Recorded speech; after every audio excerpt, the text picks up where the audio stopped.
We used to not know much about the Great Crater of Paldea, and not even much about terrestrialization. But this theory proves why both of these exist.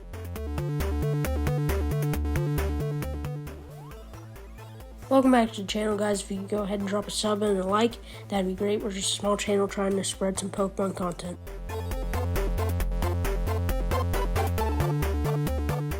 For this theory, we gotta go back to Kalos, or more specifically, Ancient Kalos. Back in Ancient Kalos, there was a great Pokemon war, and in this war, there was a guy named AZ who made an ultimate weapon to try to save his Floette.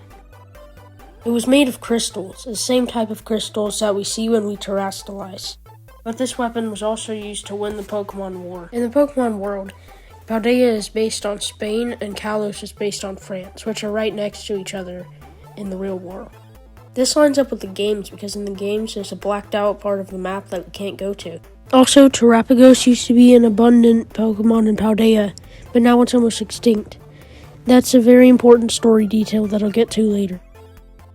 When they mentioned the war in the games, they never mentioned what they were fighting against, which leaves room for speculation. As my theory goes, when the Great Pokemon War happened, Kalos was fighting against Paldea. When AZ fired the ultimate weapon, it ended up hitting the center of Paldea, causing the Great Crater to form. The crystalline energy from the ultimate weapon ended up forming what we now call terrestrialization, hence why the Great Crater of Paldea is the main spot for terrestrial energy. The earthquakes from this impact caused all the Terapagos to die except one. Even the Pokédex confirms this. It says, it's thought that this Pokemon lived in ancient Paldea until it got caught in seismic shifts and went extinct. The last Terapagos was then transformed by the terrestrial energy into the Terapagos that we know today. I heard people online talking about Geosenge Town and Kalos, and how there were the tombs of the people who died to the ultimate weapon there. But the ultimate weapon was built here, and it would make sense that when it was fired, one energy blast went into the air while shockwaves were sent across the ground that killed a few people. We can even see this in official artwork where it's shown sending off energy blasts.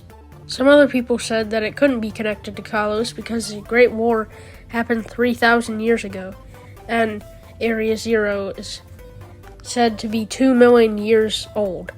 But that's coming from the Scarlet and Violet books, where the author, Heath, saw Paradox Pokemon way before the time machine that brought Paradox Pokemon was even built. That's why I'm not sure if this would even be a credible source for information.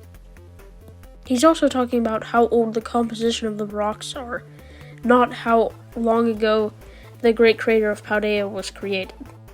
If I missed any reasons why the ultimate weapon didn't create the Great Crater of Paldea, please feel free to comment them down below, and I'll try to make a video going over them.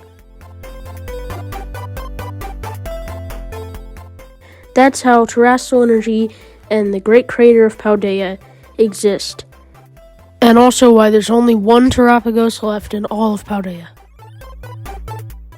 Thanks for watching. See you on the next one.